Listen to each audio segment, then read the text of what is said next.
On today's episode, I want to talk to you guys about how to lose weight quickly.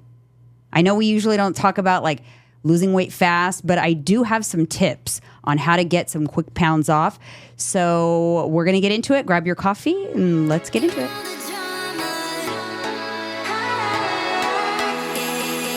All right, what's the tips? Let me know. You don't get to know till the end. Since you got the secret to the tips of losing weight I fast. do, because I'm going to talk to people about it needs to be accelerated. I do believe that. I think a little bit. I was watching a guy yesterday on YouTube, and he said the same thing. Like, it takes too long, and people get demotivated. Results need to get accelerated just a little quicker. Yeah, and we can get into that too. There's some psyche stuff involved in that, but I want to give my actual true tips that work. They always have worked, and I want to just talk about the reality of weight gain in terms of like why you want to lose weight quickly sometimes and why it's important, which is contradictory to what we talk about a lot of times. So we're going to get into that. But first, I would like to say that we're in a different space for today. We're probably for the next few episodes because we're making some changes, some studio changes, and this is just what works for us right now. So it's a little bit of a different vibe, but that's okay. And if you guys already are not following us on Candidly with Coffee Instagram, it's candidly_with_coffee. And then please leave us a 5-star review on Spotify or Apple Podcasts. We really do appreciate that.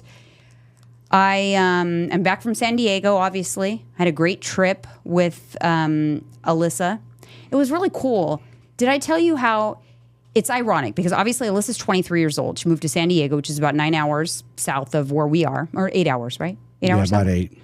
Anyways, the cool part was she's not going away to college, so it just so happened to coincide with the week that so many people are taking their kids to college and setting their kids up at college. And so we encountered so many mom and daughter duos at all the home goods we were at. That's funny. We would like laugh. A field trip. It was so funny. It was like we would all laugh about it because we'd see them on the next Home Goods, and they were doing the same exact thing that we were. You start wondering, because I've done that. Nothing weird, but you go. It's barely happened to me, but rarely. But you'll go to one store. You know how we go to one store to the next store. I've seen that too. Yeah. Oh, what the fuck? Are we getting followed? Like, Yeah. Why is this person in this store? Were they on our same little mission? I know. We'll go from Target, Sprouts, our usual Target, Sprouts, and Trader Joe's, our 3. Boom, Yeah, boom, boom. and you see the same people. Sometimes. I was like, whoa, they're on rotation with us. Well, I totally off topic, but have you ever seen like a stranger that you don't know, but you've seen them multiple times in your life, like multiple times at the same Target, like a stranger? Don't you think that's weird? Like that you're going to see a stranger and recognize a stranger. You don't know them, but the reason you recognize them is because you've seen them before at other stores. Yeah, because I remember faces. I'm good. I'm horrible with names. But once I seen you, if there's something catchy of some sort of tattoos, or you just stand out a little bit, I'm gonna recognize you again. I feel like sometimes. I wonder what that means.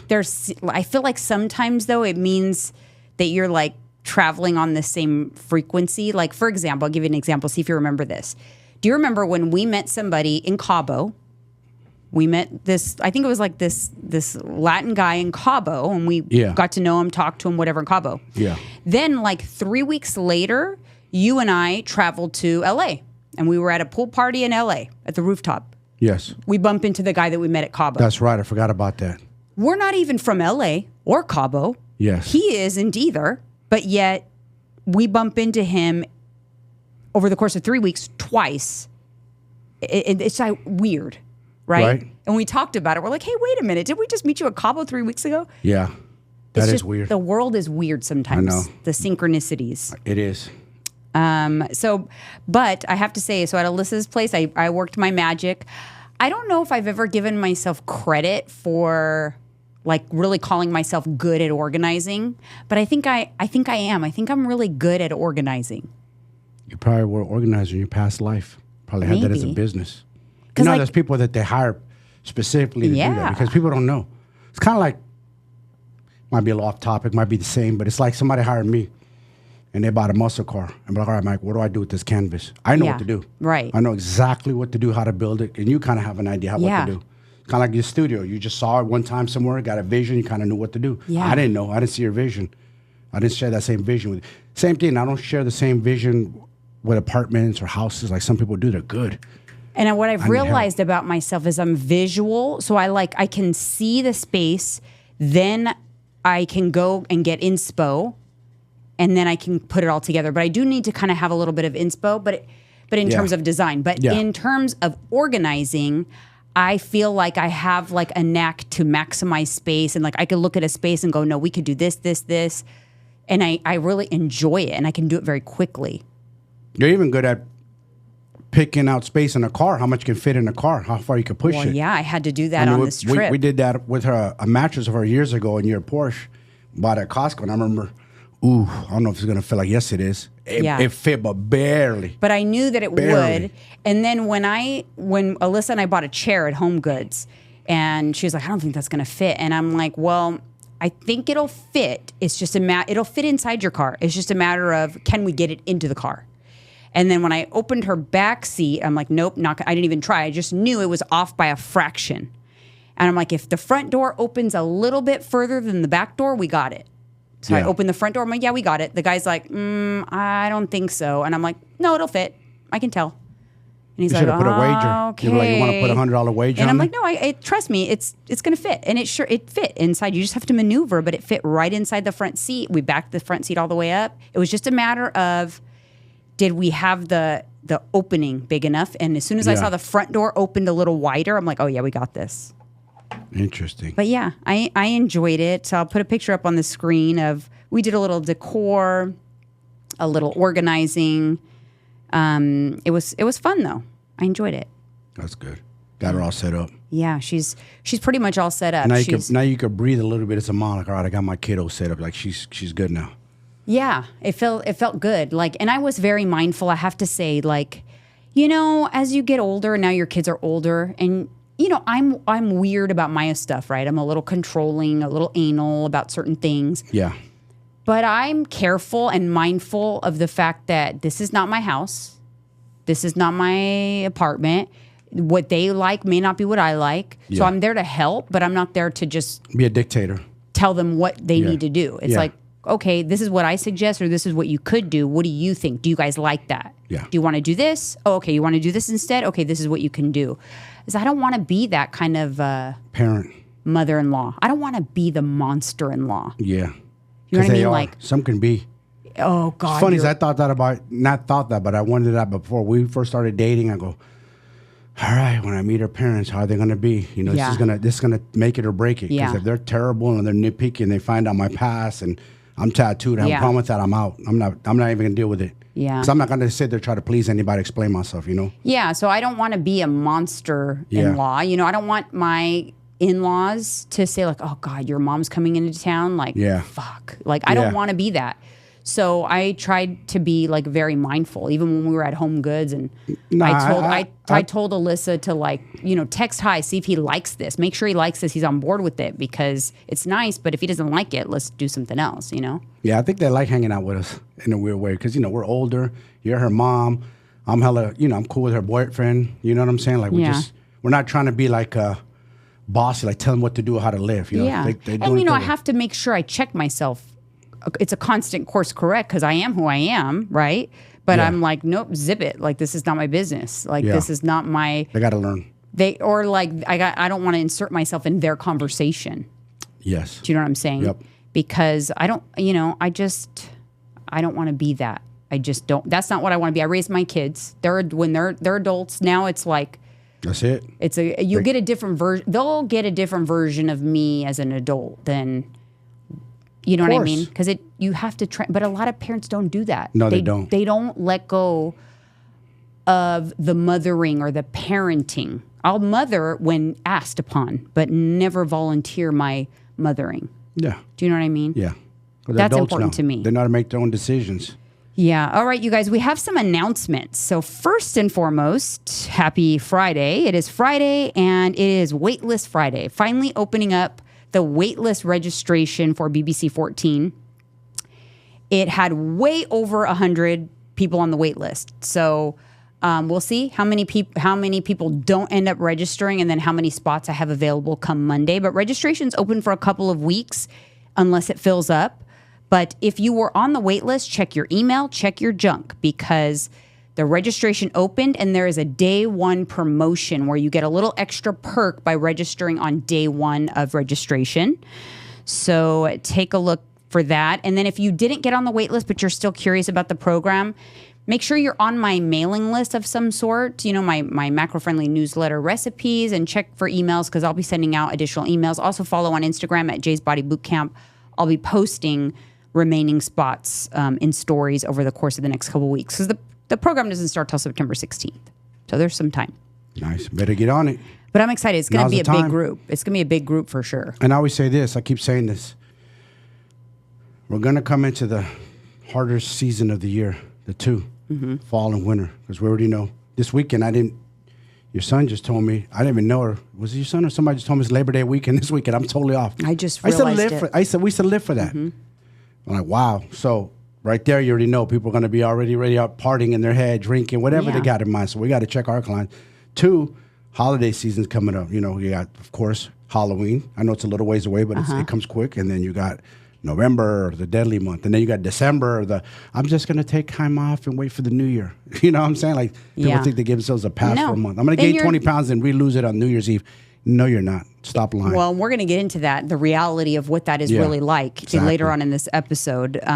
Another exciting announcement is we have decided to move off of Patreon. So we still have our show, the unfiltered, uncensored show called Off Topic, and we're moving it to YouTube. So it is going to be a members only. We have a members only option now on our YouTube channel where you can join. There are 2 levels of membership. You can be in the support. You could be a supporter of our channel. If you are a supporter, it's $2.99 a month. You get priority replies to all of your comments. You get special emojis that you can use, which I'll put up on the screen, and you get a little badge next to your name. It just shows that you support our show, you support our content, and you'll stand out to everybody else when you get to use those emojis and your badge and all of that. But then we have what's called the Inner Circle. And the Inner Circle gets access to all of our members-only content. So the weekly off-topic show that's unfiltered, uncensored. You get the after shows of every podcast episode, plus additional behind-the-scenes videos, as well as a bi-weekly members-only live, where it's a live Q&A. And you're part of our Inner Circle. We'll share things there that we will not share on publicly on YouTube. And the reason for it is Patreon is so not user-friendly. It's another app you have to be on. And you're already here on YouTube watching us. So we thought we'd make it easier. It's the same price that we charged over on Patreon. Inner Circle is the same price that we were charging on Patreon. And we're excited because we're going to get more consistent with that content as well, because we have now a new studio set up for Off Topic for that more frequent content, like hot topics content and things like that. Yeah. So it's going to be easy for them to sign up? So all you need, there should be a join button here on this video. There's also a link in the description, and that will be in every single video from now on. There's going to be a link in the description to join, or you should also, when you go to my channel, you should see a join button. But if you're listening and not watching on YouTube, then check the description for the button to join. But I'm excited. I hope many of you who are on Patreon, you decide to come over. You're not losing anything that you got on Patreon. It's all it's the same price, but even more content, even more perks. You also get in the Inner Circle, you get the emojis, you get the badge. So I'm excited about that. And I set up that new studio so that it's easy and we could do it frequently. Yeah, exactly. And then we could all under one umbrella. You know what I'm saying? Like you said, Patreon's it's not even, we're not even part of that family. You didn't even like to go to it. And I barely. Because it was another website. Yes, I'll be honest with you, yeah. It was a little hokey. Because my brain knows Instagram and YouTube and Facebook. So those are the 3. I don't even go on TikTok, and I got a page. So I go on those 3 main platforms. Yeah, I haven't been on TikTok in a while either. And I have like 85,000 followers over there. It's just too many. It's too much. I got to concentrate on my... And I don't like the community. I don't. They're not the best. I don't like the TikTok community. I like my YouTube community. I like my Instagram community. What do you think it is about TikTok? Like, do you think is it younger, or is it just more trolls, or just more vile? What is it? Because I hear a lot of bad. All of the above. Younger, more trolls. Yeah. They just love to set you off. Yeah. Or set people off. They get off on it. I do not like it. All right, hot topic. Have you heard of the Deadpool killer? Did you hear about that guy? Never. So he is some dude. That's a movie. Yeah, so they called this guy the Deadpool killer because of his tattoos, but he brutally murdered 2 women, and I think it was in Florida. The first victim was... Wait a minute. Is that white dude with tatted up face and all that dummy? Yeah, so okay. I got to know a little bit about him. He murdered a woman, like he slept with her. They did drugs that night, like partied. I don't think they knew each other that well. Well, he decided to murder her. They brutally murdered her that morning. Then and this is just a little lesson. You think, oh, it's harmless. He left, went to meet up with his girlfriend. I think he assaulted her, but he didn't kill her, like pretty badly assaulted her. And then he went to a convenience store and asked someone for directions. And it was another woman, and she was giving him directions, and he freaking strangled her to death, threw her on the ground, and then ran her over repeatedly until and I quote, till she looked like spaghetti. This guy was sick. Sick, right? Yeah. So I know a little bit of backstory about this dude. Yeah, because I've seen him he's been doing some weird shit in court, because I saw him remember that show we saw, the court show? The weird things that happen in court? Yeah. He was on that. Yep. But he showed up, so he didn't have the tattoos until he went into jail, I think. He went into the jail. Yeah. And then every time he would come to court, he'd have like new tattoos on his face, like weird shit. Florida, right? Yeah. Yeah. They're waiting for that dude. I know the backstory with that dude. Yeah, so he was, what do you know?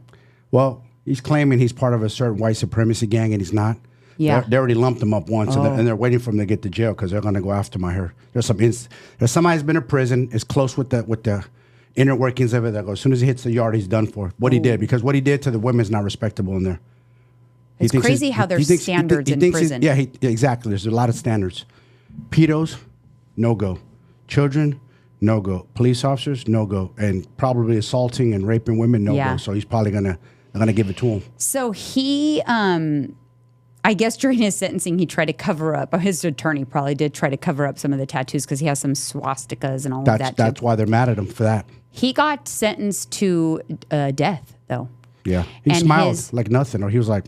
His whatever. parents he was adopted, and his parents spoke to try to beg for leniency. And they said he was adopted, and he was a normal kid until he got to like teenage years. Then he became very mentally ill and addicted to drugs, and the system failed him, yada, yada, yada. The system failed him.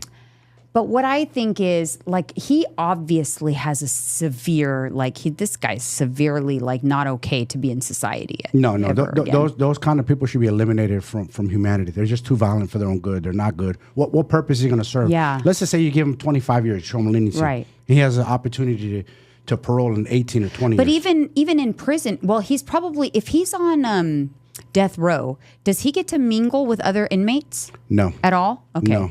No, he's on 23-1, 23-hour lockdown, 1 hour. Because someone like that, outside your cell, they can't even commingle with another human. No. Like I was telling him, if somehow he made it to GP, General Pop, he's done for. 100%, they'll go. He's better off, but they'll kill him. I don't know, but that was I don't know. That was just crazy. But it made me sad to think it's sad to think that there's just some people that he's deranged. Basically. Big time. Some sick in his head to do that. Like, you killed her, and then you want to run over, you flattened her, so he got off on it. Right. But he's so, but that's so painful for loved ones. But, sad. Leniency, sorry, not on that dude. And they were like, I'm sorry to the families, but we don't think that another death will right the wrongs. Yes, it will. I think it will for those families. An eye for an eye. I believe in that, 100%. It just depends on the situation for me. But even so, I always do feel bad I feel sad for the loved ones of the criminal, I always feel sad. Do you remember that movie, Dead Man Walking? I had a really hard time with that movie. Susan Sarandon, Sean Penn. Yeah, I forgot all about it, though. I'd have to go back and watch it. Yeah, it's really sad. I always had just a hard time of, because like, I mean, it's not the parents' fault. They did the best that they could. No, but I mean, like, I had my oldest brother who, he's had trouble with the law. Yeah. But he's not a bad person. No, not at all. He's a good person who's made bad decisions. I think there are some. That's why, to me, it's not always cut and dry when it comes to that kind of stuff. I think Kim Kardashian said that too, because she believes in not only prison for reform for the wrongfully accused, she believes in prison reform for people that were sentenced to crazy sentences. They did commit the crimes, but she believes in reform for some. Yeah. Because some people are good people who made really bad decisions. Facts. Facts. I don't know. 100%. It's sad. But in this case, I do not think he's one of those people. No. I think he is deranged, and I feel sorry for the victims' families. Very, very sad. So you think they got justice? Death penalty? Death penalty justice, Me too. I wish California didn't take it off the board. For sure. All right. Let's take a little break from MegaFit Meals, and we'll be right back. Life is busy, and when I get busy and don't have time to meal prep, I reach into my freezer and grab a MegaFit Meals. MegaFit Meals are a macro-friendly meal prep, no subscription required, real quality ingredients. They switch up the menu. You guys, I love them. Their chicken tenders, the margarita pizza, the chicken quesadillas. I mean, this food sounds indulgent, but guess what? It fits right into your macros. Head over to their website, and don't you forget to use code JEANINE. That's code Jeanine for a discount. All right, you guys, moving on to Comment Corner. Tamara Jackson, 8787. Super hard to listen to the beginning of this. I lost my super fit muscle bodybuilder fiance and soulmate 13 years ago. Celebrating our engagement in Florida, snorkeling together. Riptide sucked us both out. I got saved and he wasn't. Yes, endings are very hard, and grief is very much its own unique pain that never goes away and is still white hot to touch it. But focus on the great memories and the good still ahead in life. Listen, man, when that water wants you, it wants you. It's had its own beating heart in there. It's crazy. When that water says it's time for you to go, it's time for you to go. It just gets you. Water needs to be respected. Yes. It is powerful. Powerful. It's so calm, right? You see the waves, it hit the shore, it looks calm. But man, Mother Ocean, Mother Lakes, water period is powerful. Yeah. Powerful. You see what storms do. Yeah. You see what happens with floods, You're Dams break. You're right. Powerful. Like water is... Look what happened in Oroville, California. That dam broke. Yeah. Flooded destroyed that whole town. The whole town. Water's powerful. It's so gentle. Like Bruce Lee said, be like water. Like you're flowing, but also water is powerful. Be strong and powerful. Yes. Dang. Crazy. Yeah, it's true. And then she touched on endings in that post. And I did a little research because I had a few people comment about the same thing, about like what it is about endings that triggers some sadness.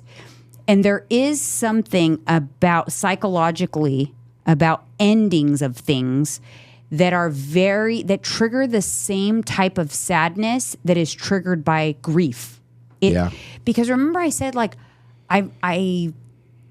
nothing has made me feel that certain kind of sadness other than death usually. Yeah. Death of some sort, loss of a pet or loss of a loved one. Yes. And now it was like that same thing. Like when Alyssa left, it tapped into that same type of sadness that's different than like traditional sadness. And so there is something with that. It's that of course, endings are of course, because I wanted to. I'm like, there has to be something, but there is direct correlation. Endings are perceived as losses, whether it's the end of a relationship, a job, a vacation, or even a phase of life. The sense of loss can trigger feelings of grief and sadness because we are wired to form attachments. We form attachments to people, to places, to experiences, and when any of those attachments end, it triggers the grief. Obviously, varying levels of grief, right? Yeah. But I talked about it in that episode where even the ending of a book, I get sad. The ending of a show, I get a little sad. When Love Island ended, I was a little sad. That's funny. I get like that too sometimes. Even the ending of a podcast is so good. I'm like, damn, why's it got to end? So there is something in... is it because we're empath? No, it's not. It is because... It is because we become attached to things. We become we're wired to become attached. So when when something ends, there's a detachment that happens, and that will trigger grief. And then oftentimes it also triggers a decrease in dopamine. So you literally get the blues. Hey, let me ask you this. I've heard this. I don't know how true this is. They say mothers sometimes get really sad when they finally give birth. And they're like, I want my baby back in there. Yeah. Have you heard that? Yeah, but I didn't.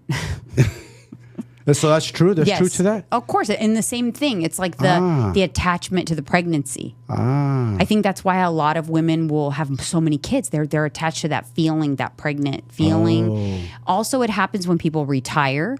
Yes. I know my dad.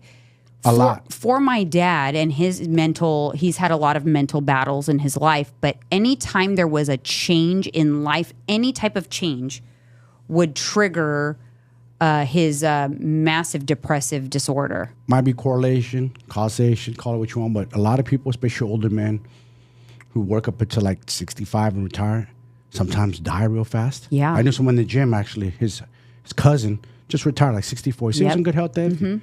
Like 2 weeks later, died. Again, the endings. 2 weeks later. Yeah, that's why sometimes they say, like, if you see someone that they work until like they're 80-something, it's like, let them work, because the minute they stop, that's when they go. Yes.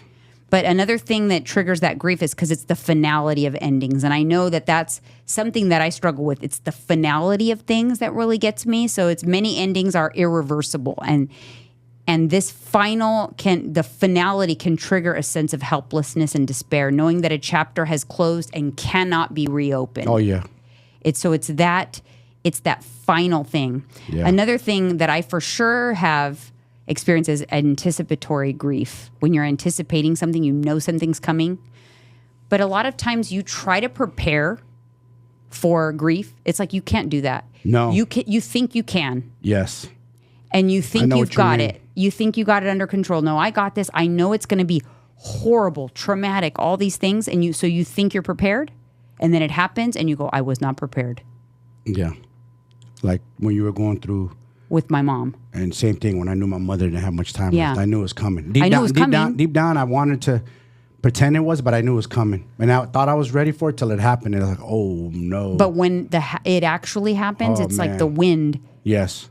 It's like a knife in the gut. That's what I feel like, a big steak knife in my gut. So now neurologically, like chemistry-wise, the brain's reward systems are activated by continuity and predictability. This is why routines and habits are so important, because your brain's reward system is on autopilot when you have good routines and habits. Yep. Endings disrupt this. So a disruption to your routines, your habits, the way you live your life, the phone calls you make to your loved ones, all those things. Endings disrupt your brain chemistry. Yeah. And this is why you actually fall into depression. It is a chemical thing that happens to the brain when you have a disruption in your brain chemistry and the dopamine levels drop, where you become depressed. And sometimes it is situational, and your brain will repair and you'll get back into your routine and everything will be fine. And the people that have they don't struggle with mental disorders, usually it all repairs on its own. But there are some people that even though they do not have a chemical imbalance or a diagnosed medical condition, they actually need some sort of antidepressant just for the situational small period in time to get them out, to jumpstart the chemicals again. And then they can stop.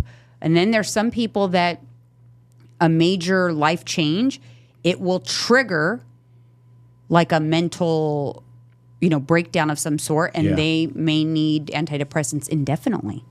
Wow. And it's all, again, it's because the way we are hardwired. There's always an explanation, and that's why, me, I always love to research things. Well, let me ask you this, though, because there's an explanation to everything. Who researches these people that put out this stuff, this data? There's true data, like true scientific data? Well, yeah, you know who does a lot of this? Because I've been questioning that lately, like, wait a minute. Are we questioning these people? Because there is peer-reviewed journals, and sometimes they all don't agree with each other. No, of course, curious. But you have to just trust your source of where you're getting it from. Your renowned renowned neurological, like a lot of the stuff. This type of stuff is what Andrew Huberman talks about, and he always cites studies and controlled trials and the study of the brain, what the brain is doing. They can literally, attach things to the brain and study what the brain is doing, see the dopamine drops, see all of that stuff happening. Interesting. I would love for them to study my brain, see what this crazy brain of mine does. Oh, God. I'm scared. The machine will probably go crazy. But what's funny is my sister and I always used to call it funk. We would always get a funk when we got back from a trip. Remember? Yes. I'd go get into like a funk. Vacation blues. Yeah. Me and you, leaving Miami, it'd be like sad. Funk. Sad. Yeah. Because it's such a beautiful place. We love it out there.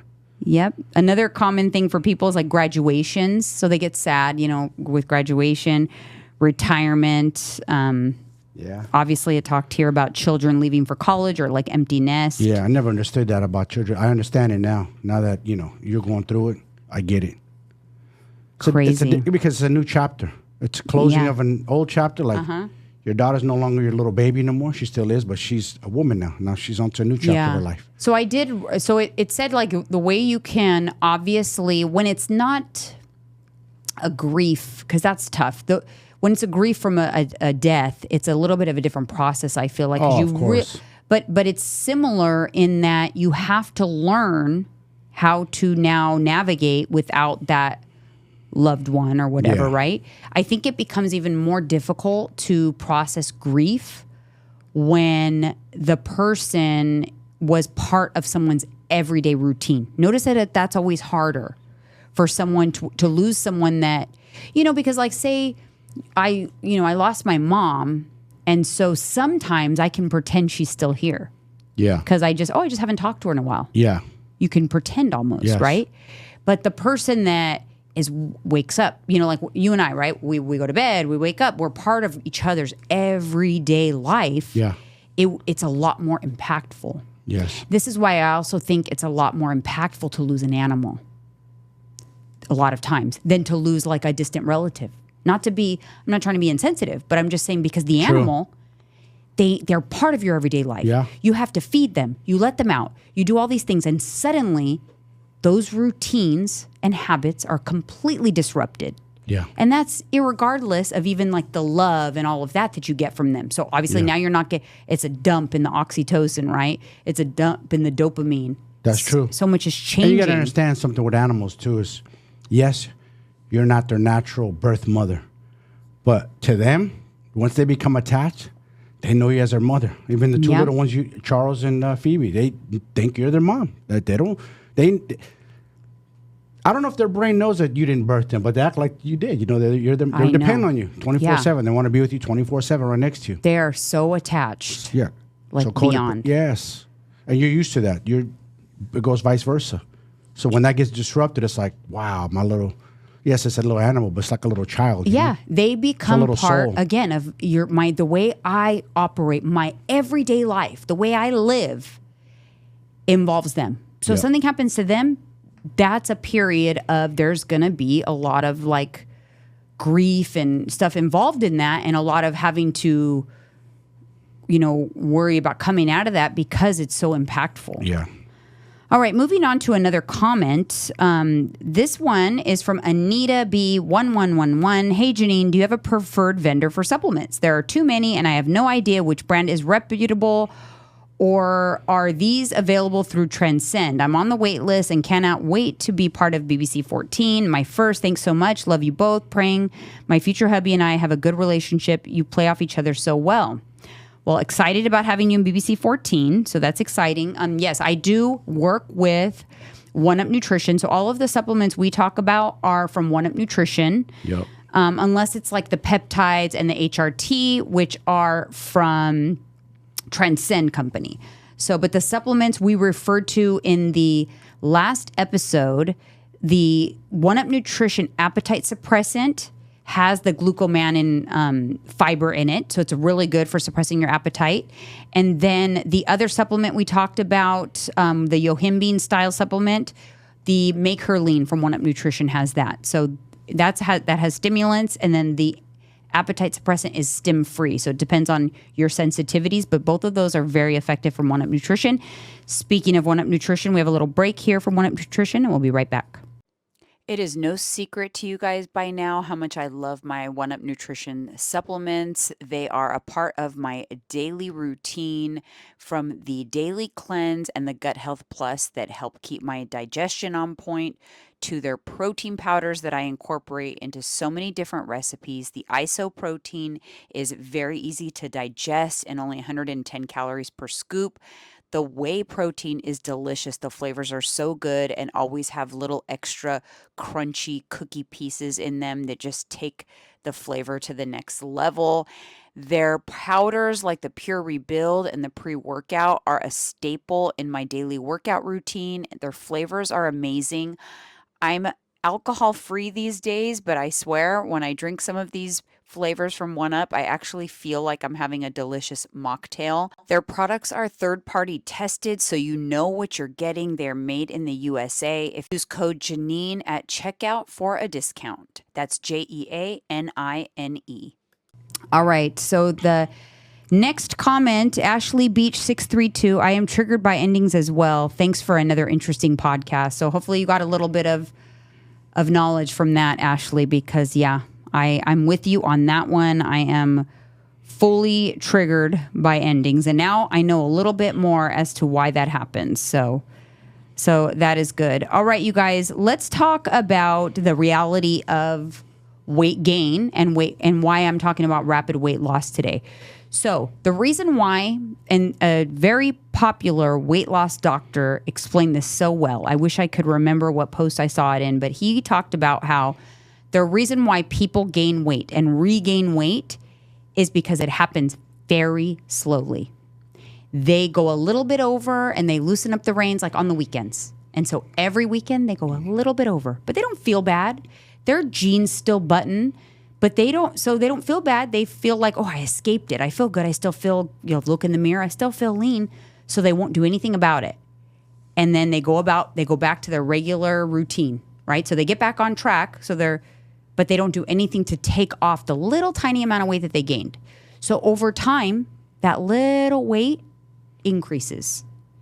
And that's the weight that sticks. That's the weight that sneaks up, that you do nothing about, that's not rapid, that's slow weight, sticks for like a lifetime. So what you're saying is, basically, if I go over, a lot of times it'll just be water weight for that weekend or one day. Mm-hmm. Then you go back to normal. But if you start going over all the time, no, it depends on the math. It's not. I think sometimes, a lot of times, we want to say it's water weight when it's not fucking water weight. You have to be honest with yourself. Elaborate so they understand. Okay, so what I'm saying is, I will give myself as an example. In San Diego, I went to San Diego. I was there for 3 days. Okay, I was mindful. I didn't do any sort of binge eating. I walked 10 to 14,000 steps a day. I worked out every day.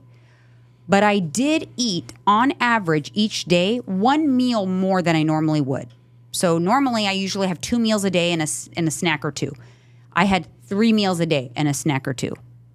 So realistically, if you do the math on that, that's about maybe 3,500 calories more over the course of 3 days that an extra meal, an extra 1,000 calories a day, right? An extra dinner or whatever. So that's more. So that's a surplus over what I would normally do. So if I just come back on Monday and I'm like, you know what, I did pretty good. I didn't go crazy. I never felt full or like I overdid it. I feel and look kind of the same, maybe a little travel bloat or holding water. But the reality is I did eat about 3,000 calories more than normal. So if I just go back to my regular routine, that 3,000 calories stays stored. Still overdrafted. It's there. It's going to stay there. It, yes. Right.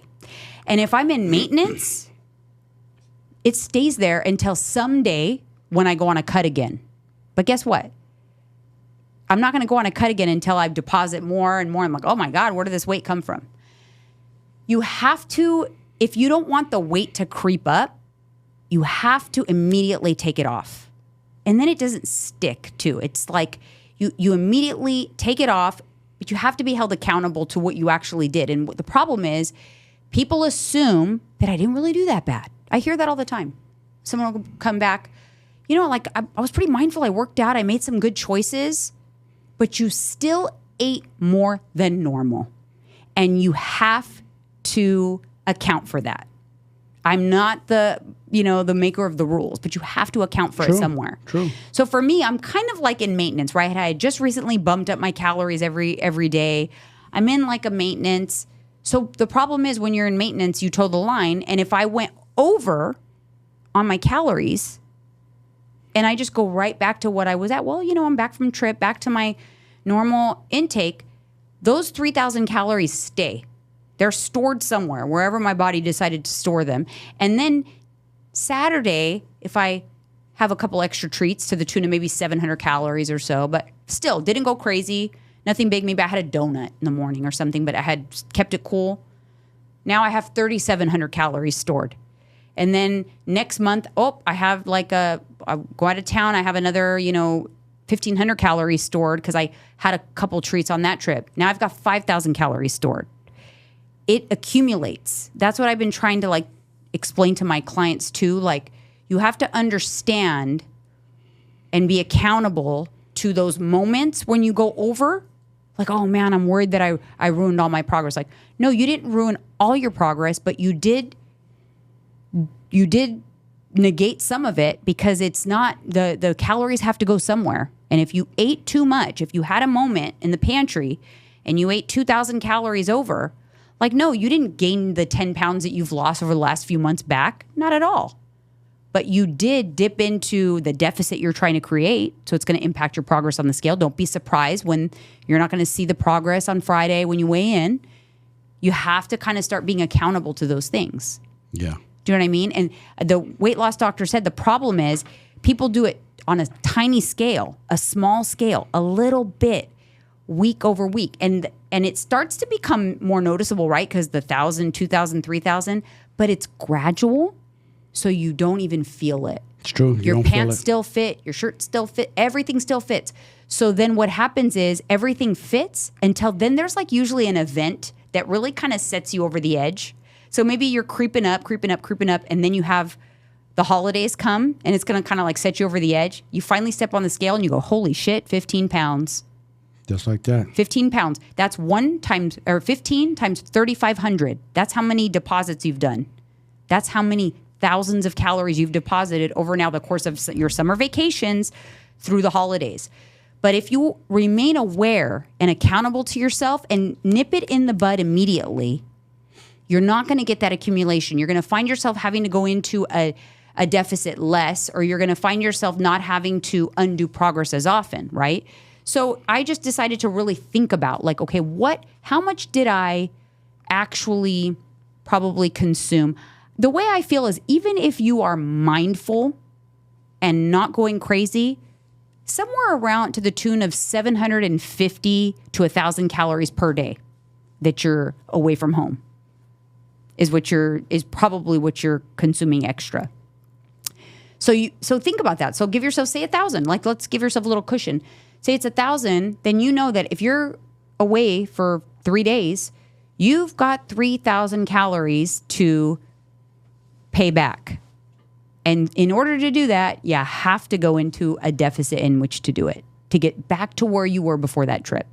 So it's kind of like what I told myself. I'm like, okay, yeah, I probably was about 3,000 in the rears. So, and I'm pretty close to maintenance right now. So if I didn't make an adjustment, what that would mean is that's going to be probably a sticking deposit that I'm going to have to deal with at some point. But I decided, you know what? I'm going to make a quick adjustment. And I'm going to get the 3,000 calories back off. So I dropped my calories by 200 a day right off the bat. So, but still, even doing that, guess what? 2 weeks. It will take 2 weeks to undo 3 days. And that's being strict. Yeah. So the tips. People don't realize that. No. And that's why people don't realize it. They don't want to believe it. I'm tired. Sometimes I hear some clients, one in particular of yours, blames everything on water. Oh, it's water. I'm holding all this water. Yeah. No, you're not actually. At some point, it's not water. Yeah, yes, it is water to a degree. Usually what happens is when you return from vacation, don't even bother weighing yourself because you'll have really no idea. But about 5 days later, weigh yourself. That's kind of where you're at. about 5 days later. You got the water clear, you rehydrated, you got back on your supplements, your digestion's back on point. That's kind of where you're at. So what I like to do and what I'm currently doing right now, you know, I'm a sharer, so I'm going to tell you what I'm going to do because I was accountable to those extra calories. First thing I did, obviously, was I adjusted my macros. I kept my protein the same, so I kept my protein nice and high, but I dropped my calories. So the drop in calories is going to come from either carbs or fats. I don't really care. I don't hyper pay attention to that, but my meals end up pretty balanced. The other thing I do is I crank up the reins. You know how normally, and in maintenance or even my cuts that don't have a time on them, I don't track greens, I don't track supplements, I don't track my gummy vitamins, I don't track all that stuff.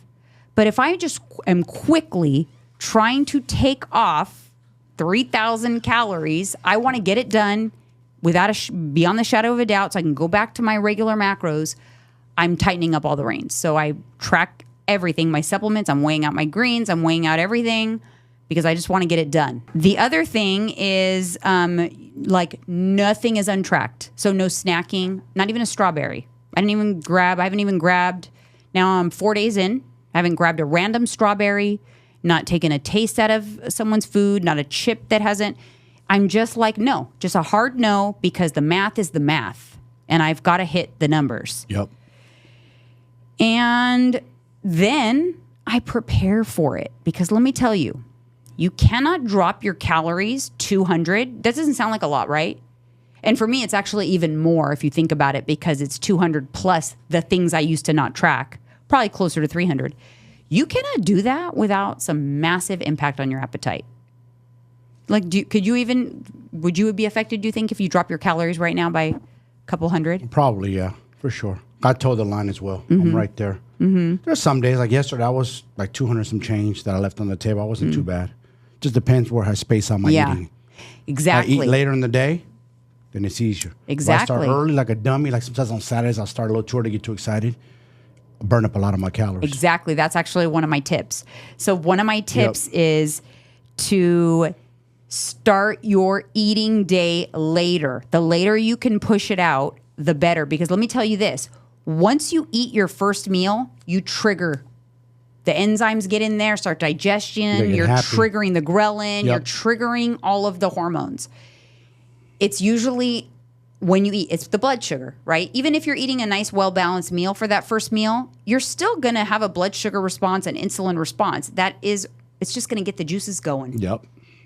And then if you do that in the early part of the day, then you are going to run out of calories really quick, or you're going to be really hungry all day. You're going to be having that feeling.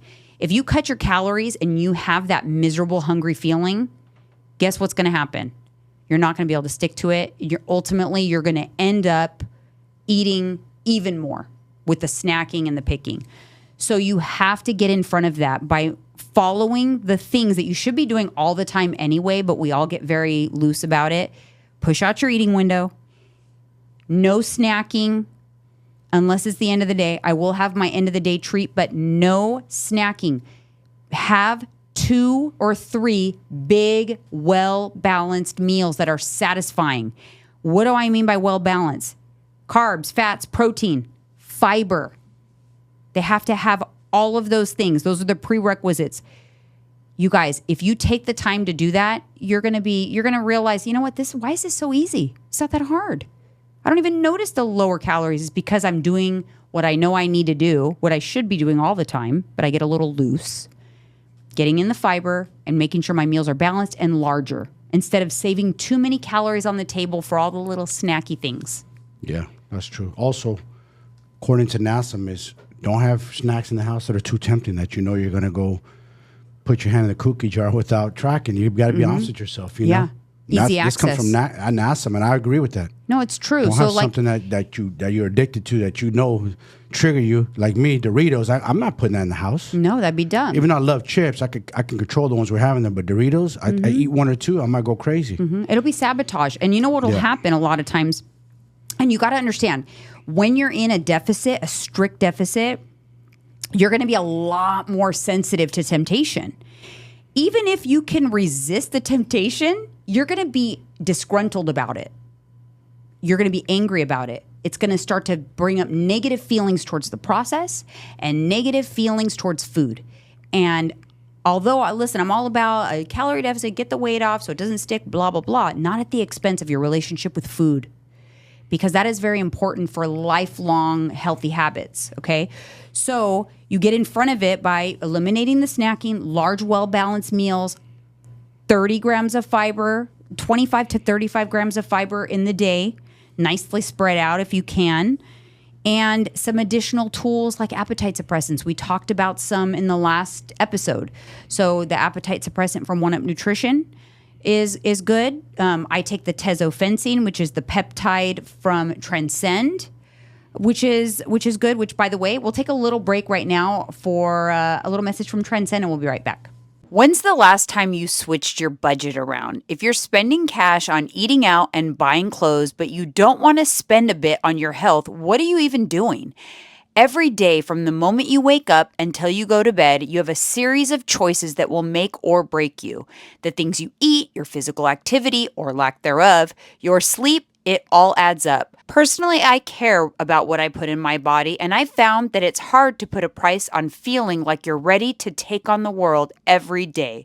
That's why I leverage the power of hormone optimization and fully customized peptide protocols from Transcend. If you're ready to take your health to the next level, head over to the link transcendcompany.com/ESCOElite and fill out an intake form today. All right, you guys. So those are the tips. Do you have any other tips that help you? Obviously, staying well hydrated also. Well hydrated. Electrolytes. Oh, yeah. Electrolytes too. Yeah. Because, when your body is dehydrated in any capacity, it will send off ghrelin to get you to eat carbs. Oh, by the way, the guy that my wellness specialist, creatine dehydrates you. I know. I didn't know that. I told him I take electrolytes. I never knew creatine dehydrates. I drink a lot of water because you drink a lot of water shows a low dehydration. I go, yeah, and I take electrolytes first thing in the morning.